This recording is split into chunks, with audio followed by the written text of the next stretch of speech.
Hello friends, Mark here from the band Rosendale and Higher Voltage Studios. Today we've got a very early 1980s ESP Strat. Let's hear it.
So I bought this guitar in a second-hand shop in Swansea where I went to university in, I'm pretty sure it was 90, actually I'm not very sure, I think it was 93 or it could have been 94.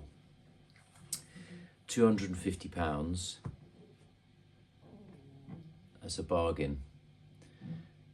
The frets were pretty knackered. They had big grooves down here. I think a guy liked playing D quite a lot or something because there was massive grooves on the old frets here.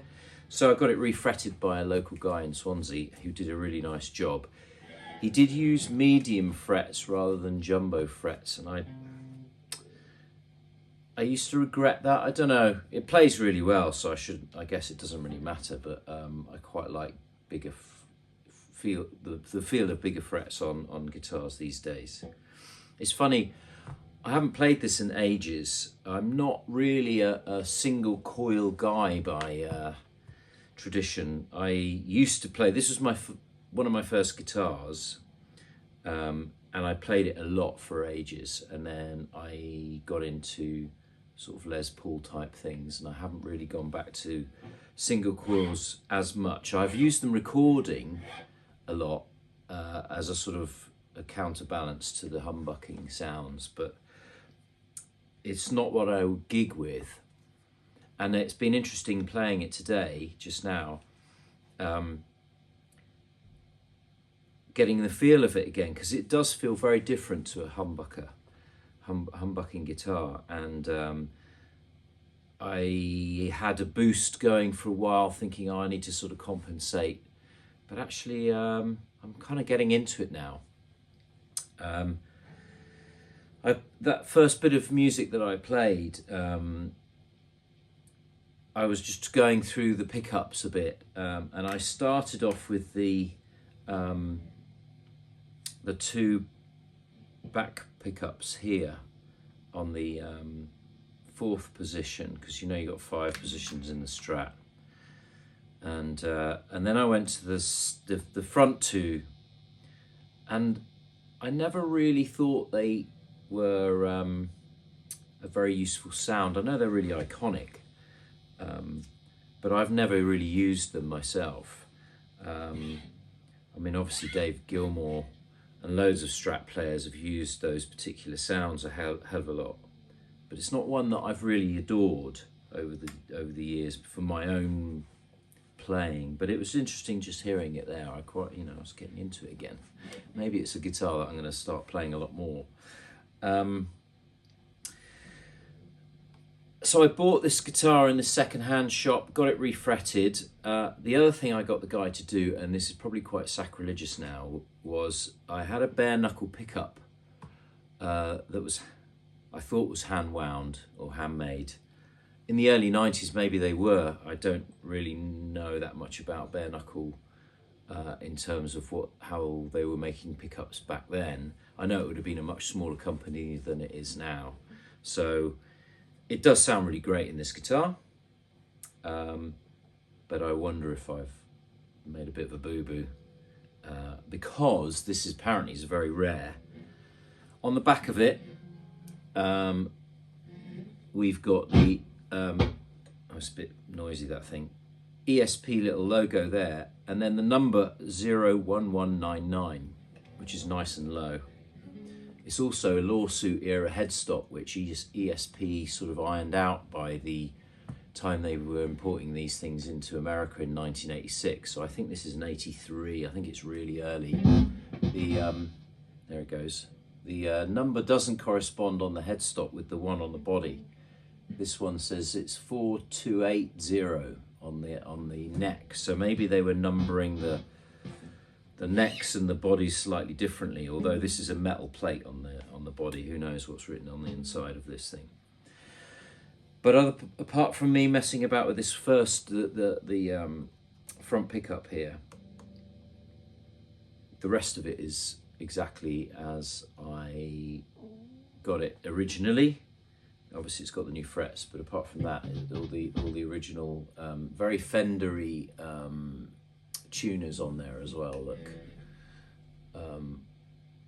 really nice actually. I like these. I love these styles where you put the string in and then there's no string sticking out to wreck your guitar case. And, yeah, so it's a cool guitar. I've again never really used the whammy on this. I was always paranoid at gigs to put the thing out of tune, so I haven't really got into using the whammy bar on this particular one. I have got whammies on lots of other guitars that I'm used to using, but this one I kind of locked down a bit. But again, probably quite sacrilegious to all you Strat players out there. Let me play you another few things. I wanted to, so for me the Strat has always, the sounds that I love in the Strat are the front and the back pickup. Well, the direct single pickup sounds that you get, either the front, the middle, or the back on their own, which is the 1, 3, and the 5 position. So I'll play something with the front pickup.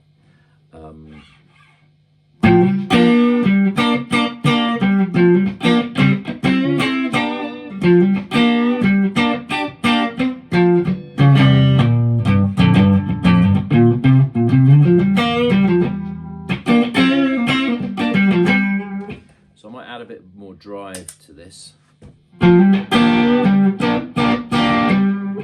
going to use a different one. I'm going to use this one. This is a Keeley drive.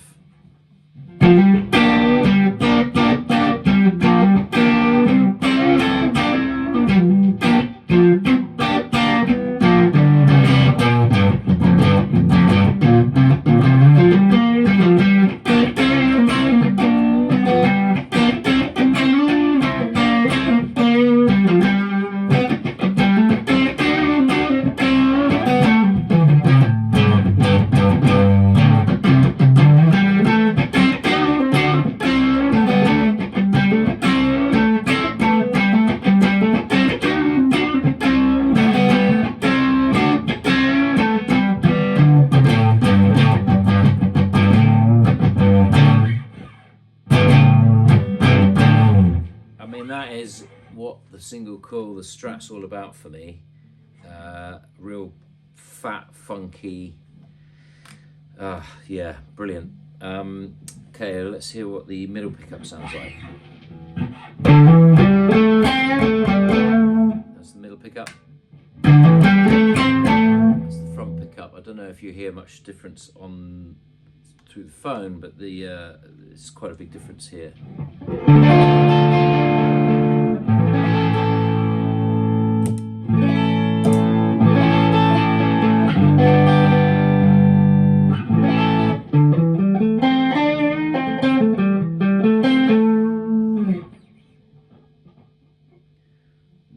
pickup.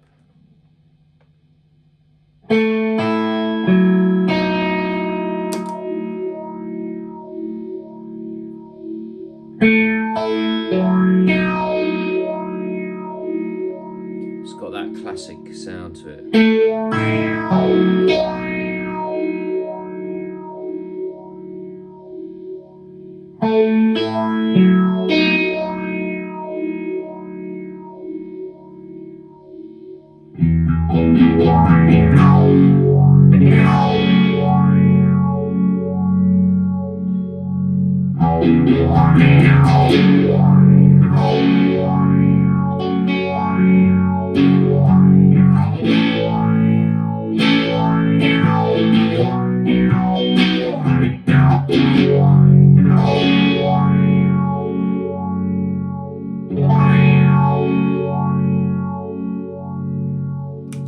Bit of phaser in there for that old Pink Floyd sort of sound, but it's that lovely chimey, ringy sound of the middle pickup.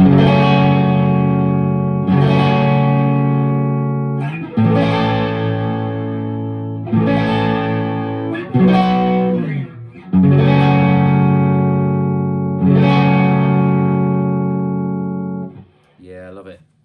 Back pickup.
Super twangy.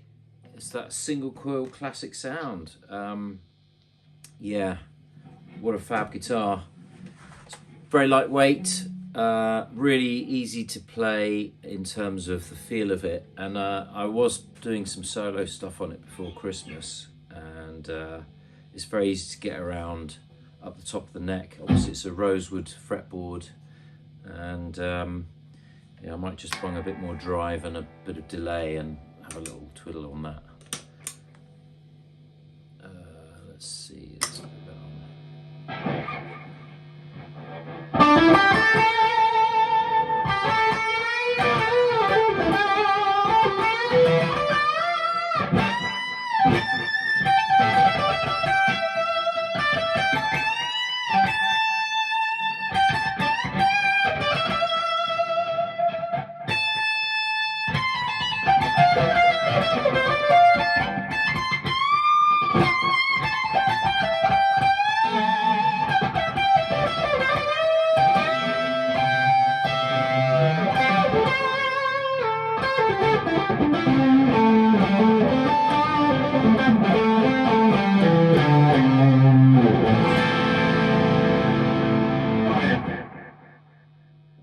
sounds great, doesn't it? Lots of drive on there for the, because I'm so used to playing humbuckers that give it a lot more grunt. You do want to make sure that there is a decent amount of drive through these sorts of things. Let's hear what it sounds like on the front here.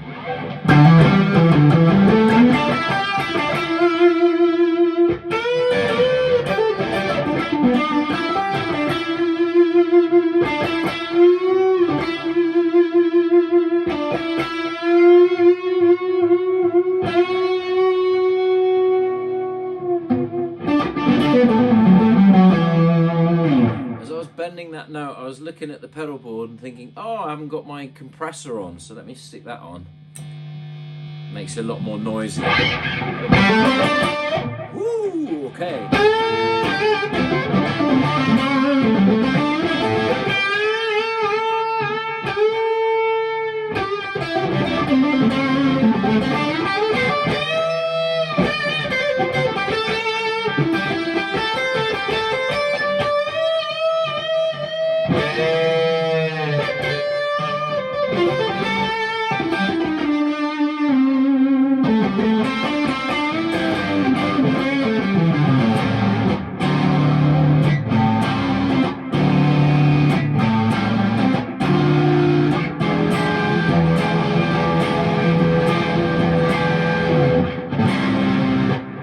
That's where you want it to be, actually. Goodness me. Okay, I'm going to do a bit of back pickup just to see how this thing sounds.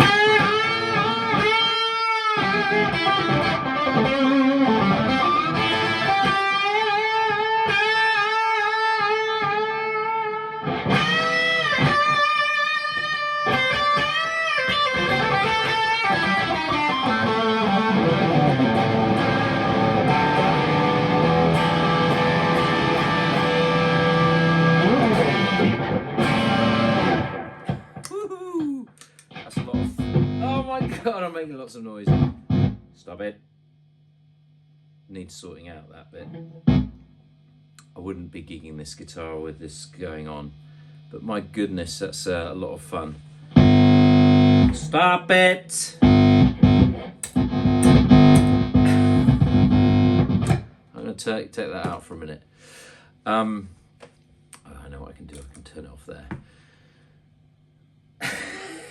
Wasn't going to behave itself at the end. Anyway, it's a heck of a lot of fun, this guitar. I am now going to use this more often, I think. Whether or not I end up gigging it, I'm certainly going to sort out the jack input, which was being a little git at the end there. Really comfortable neck. Again, I'm a very lucky guy to own this because it's super rare, this thing. And it was a complete fluke, you know, I didn't know what the hell I was buying. I was just looking for a good... I knew about ESPs being a good guitar when I bought it, obviously. I did know that it was sort of fairly comparable to Fenders, but I didn't know that this particular one was that rare, but apparently it is now. Anyway, wicked guitar. I hope you've enjoyed this, me messing about on this thing. One last thing, I'm sorry that I've been a bit inconsistent with these videos. It was my birthday a couple of weeks ago and I was basically too hungover to make a video, and then we had a gig in the evening on the Saturday night, so that kind of blew out my weekend to do the video on that weekend. But anyway, I'm getting back on it, and next week I am going to do another guitar for you, and not sure again what I'm going to choose because I've got some really wonderful guitars to show you. I am super lucky. I think I'm going to get, it'll be a humbucking guitar, and I think I'll pick one that's got a Bigsby on it. Okay, I'll let you wonder what that's going to be until next week. Goodbye for now and take care of yourselves. All right. Cheers. Goodbye.